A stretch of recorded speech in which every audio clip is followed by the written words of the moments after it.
राम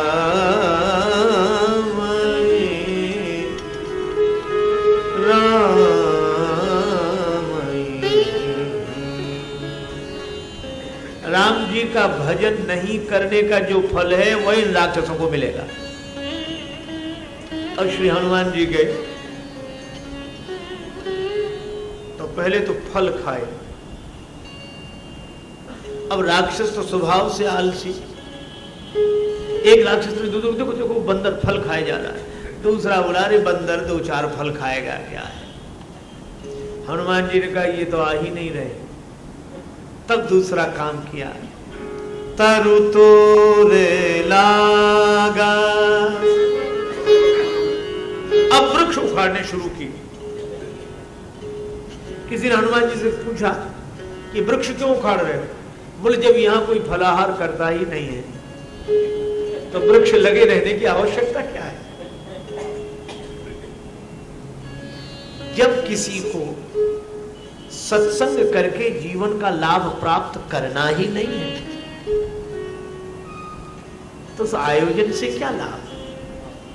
वृक्ष ही उखाड़ के फेंक दिया। फलाहार हमें करना था तो कर लिया, पर अब जब वृक्ष ही उखड़ने लगे, श्री हनुमान जी की ओर राक्षसों ने देखा कि फल गायब हो जाएं तब तो कह दें कि इतने ही फल लगे थे। अब वृक्षों की संख्या अगर कम हो जाए तब क्या जवाब देंगे रावण को। अब राक्षस आए, श्री हनुमान जी से बोले क्या कर रहे हो? हनुमान जी बोले तुम्हारी प्रतीक्षा। आओ। और कितना बढ़िया संकेत है। श्री हनुमान जी ने वही वृक्ष उखाड़कर राक्षसों पर मारा। कछु मारेसी कछु मर देसी, कुछ को मार दिया। अब जरा देखना, सत्संग का फल है ज्ञान। तो हनुमान जी ने ज्ञान तो ग्रहण कर लिया, फल खा लिया, पर जिस वृक्ष में वह फल लगा था उस वृक्ष से राक्षसों को मार दिया। तो मानो सत्संग का वृक्ष और ज्ञान का फल संत प्राप्त कर लेते हैं और सत्संग का वृक्ष जो हाथ में आता है उसी से विकारों को नष्ट कर देते हैं। कछु मारेसी, कुछ को मार दिया, क्योंकि हनुमान जी ने गदा का प्रयोग नहीं किया। श्री हनुमान जी से किसी ने पूछा गदा क्यों नहीं चलाई? बोले गदा से दो चार मरते। और हनुमान जी जो भी काम करते हैं वो थोक में इकट्ठे ही करते हैं। कछु मारे से वृक्ष गिराया।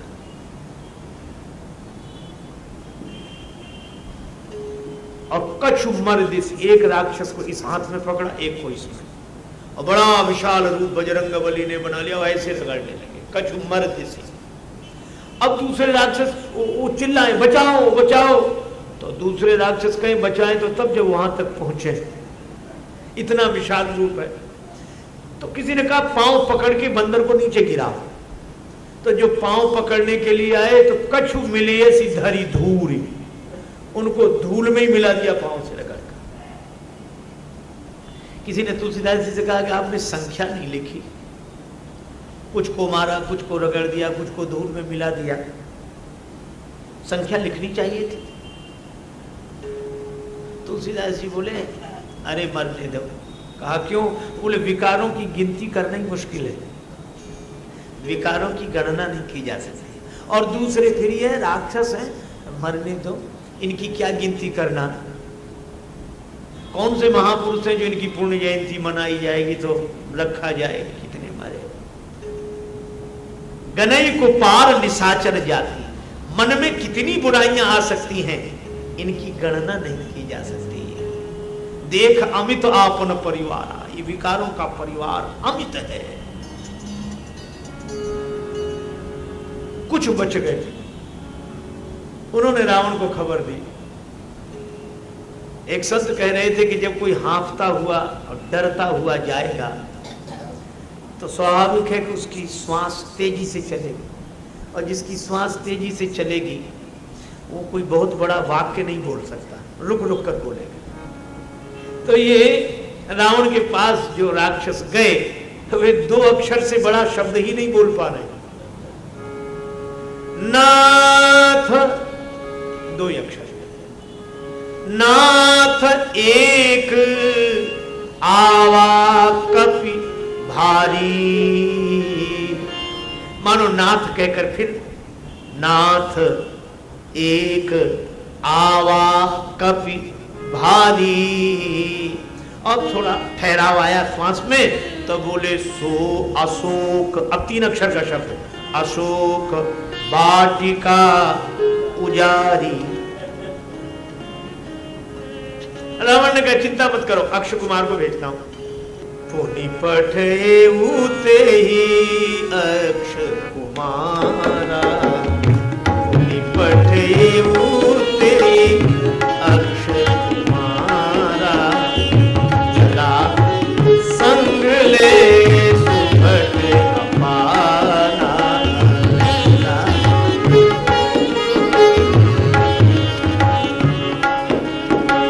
चला संग ले सुभट अपारा।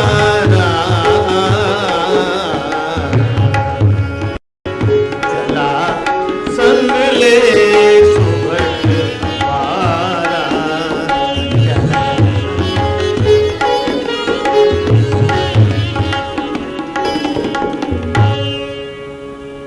अक्षय कुमार आया संग में सुभट लेकर।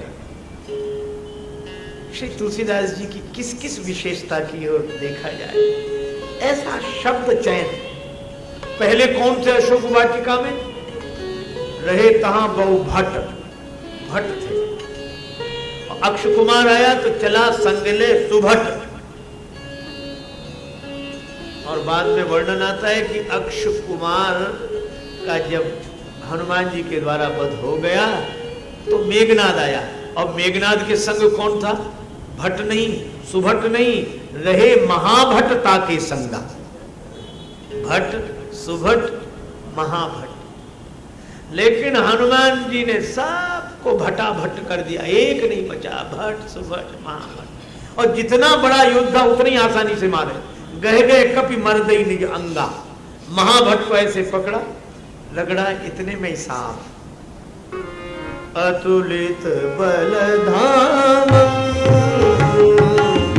अतुलित बलधाम, हेम शैलाभ देहं, तनुज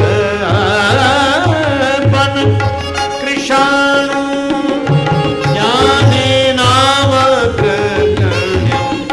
अतुलित बलधाम, अतुलित बलधाम, अतुलित बलधाम, धाम धाम। हनुमान जी अतुलित बल के भंडार हैं, बलवान हैं, परम बलवान हैं, लेकिन उद्दंड नहीं है।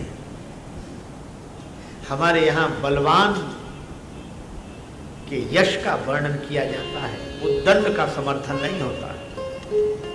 उद्दंड कौन? बोले जो अपने से बड़ों की मर्यादा न रखे वह उद्दंड। मेघनाद ने देखा कि मैं भी नहीं बचूंगा तो उसने ब्रह्मास्त्र का प्रयोग किया। ब्रह्मास्त्र ते ही साधा कपि मन कीन विचार।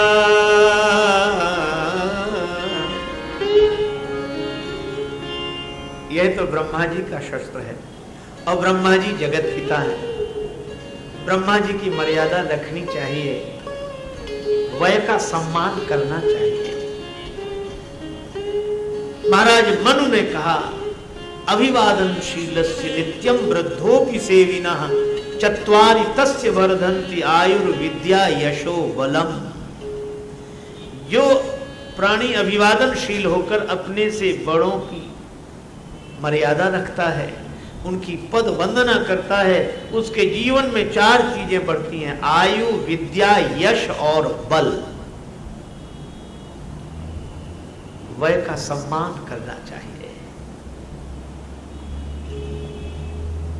एक वृद्ध अत्यंत उदास थे, अकेले थे। किसी ने पूछा, आप अकेले पड़ गए हैं, आपके पास कोई नहीं बैठता, कोई नहीं आता, तो आपका मन शिकायत से भरा होगा? वो बोले नहीं। क्यों? बड़ी सुंदर बात कही। कहा कि पीरी में दोस्तों की बदगुमानी का क्या गिला है। बुढ़ापे में अपनों ने अगर साथ छोड़ दिया, दूरी बना ली, तो शिकायत क्या? यह तो होना ही था। क्यों? पीरी में दोस्तों की बदगुमानी का क्या गिला, दूर रहते हैं सभी गिरती हुई दीवार से। गिरती हुई दीवार से तो सभी दूर रहते हैं, लेकिन जो गिरती हुई दीवार वृद्ध को समझते हैं, वे जीवन के बहुत बड़े लाभ से वंचित रह जाते हैं। मैंने एक घटना सुनी थी रामचरितमानस में ही। अगर हम लोग विचार करके देखें, राम जी का राज्य चला गया, लेकिन खोया हुआ राज्य फिर मिल गया। क्यों? क्योंकि श्री राम जी वृद्ध का सम्मान करते हैं। राम जी के यहाँ वयोवृद्ध मंत्री हैं सुमंत। सुमंत जी राम जी के पास आए तो राम जी क्या करते हैं? राम सुमंत ही आवत देखा, राम सुमंत ही आवत देखा, आदर की पिता समलेखा, राम सुमंत ही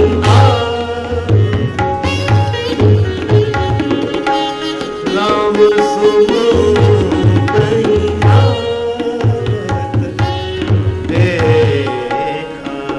सुमंत राम जी ने सुमंत जी को देखा तो पहले दोनों हाथ जोड़े, फिर सिर झुकाकर सुमंत के चरणों में प्रणाम किया। सुमंत के आंखों में आंसू आ गए। राघवेंद्र, आप ऐसे प्रणाम कर रहे हैं मुझे?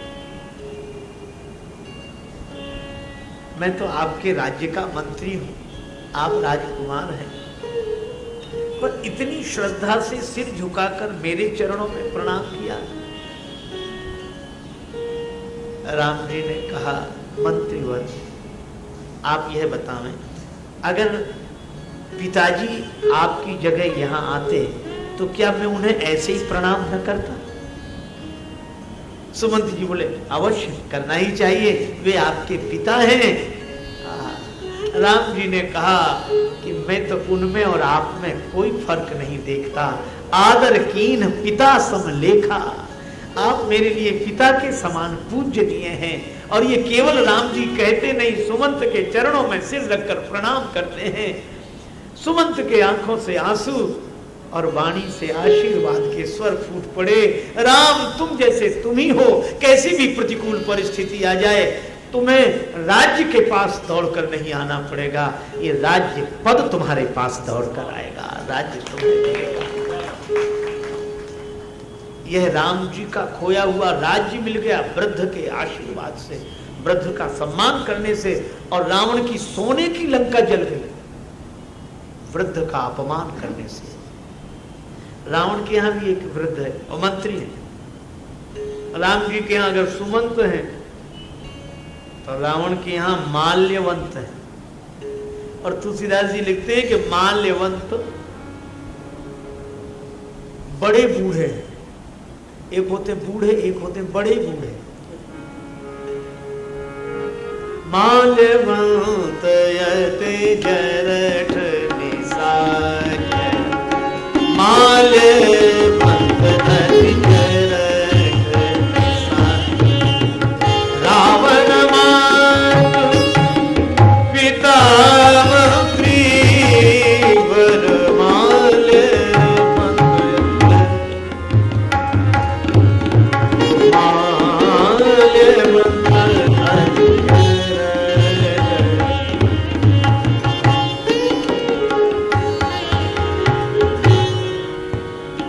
माल्यवंत अति जट, अत्यंत वृद्ध। अच्छा, रावण का संबंधी भी, रावण मातु पिता, रावण की माता का पिता, नाना और श्रेष्ठ मंत्री। नाना ने समझाया, वही वृद्ध व्यक्ति समझा रहा कि देखो मेरी बात मान लो। रावण बोला, नाना नाना तुम्हारी बात मैं नहीं मानूंगा। मुझे एक हंसी की बात याद आई। एक वयोवृद्ध व्यक्ति से किसी ने कहा, संत ने, क्या वृद्धावस्था है, भगवान का भजन करो, साधु न बनो पर मन से साधु हो जाओ। उस वृद्ध ने कहा कि आप कहते हैं कि मन से हो जाओ, मैं तो वैसे भी बाबा जी होने के लिए तैयार हूं। कहा क्यों? किसी संत के कहने से? बोले ना, मेरा जो पौत्र है उसे मैं गोद में खिलाता हूं, तो मेरी गोद में जब बैठता है बेटे का बेटा, तो मुझसे कहता बाबा बाबा, तो बाबा, तो मुझे लगता है कि अब तो बाबा हो जाना चाहिए। इस शुद्ध तोतली बानी पर कुछ तो मन में शर्माओ, नाती कहन लगे बाबा, अब तो बाबा हो जाओ। तो संत ने कहा कि यह तो बड़ी अच्छी बात है, आपका बड़ा अच्छा विचार है, लेकिन बोले पूरी बात तो सुनिए। विचार बदल जाता है। कहा कि विचार बदल क्यों जाता है? बोले बेटी का बेटा जब गोद में आता है वह कहता बाबा, बेटे का बेटा कहता बाबा बाबा, तो मन होता है कि बाबा हो जाऊं। लेकिन थोड़ी देर में जब बेटी का बेटा गोद में आता है तो वो कहता नाना नाना, तो फिर विचार बदल जाता है।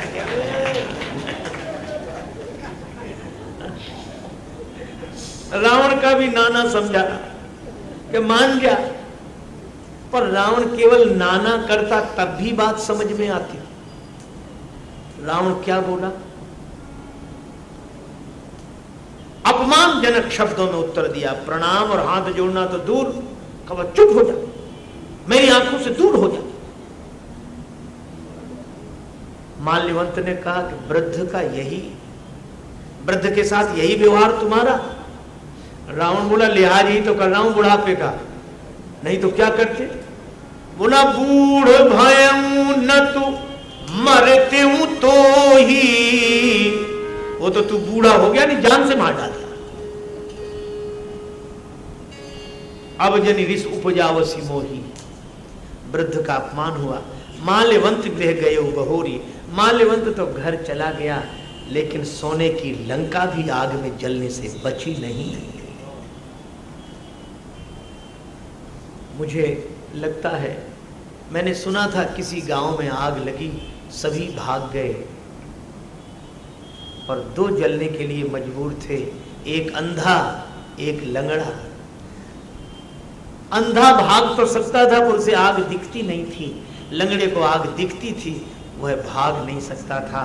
लंगड़े ने अंधे से कहा कि तुम हमें अपने कंधे पर बिठा लो, आंख हमारी पांव तुम्हारे, दोनों आग से बच जाएंगे। अंधे ने लंगड़े को कंधे पर बिठा लिया, दोनों बच गए। यह कहानी बड़ा सार्थक संदेश देती है। आज भी चारों तरफ आग लगी है, ईर्ष्या की, अशांति की। और अगर समाज बचना चाहे तो एक ही उपाय है, अंधा लंगड़े को कंधे पर बिठा ले। अंधा कौन और लंगड़ा कौन? अंधी जवानी और लंगड़ा बुढ़ापा।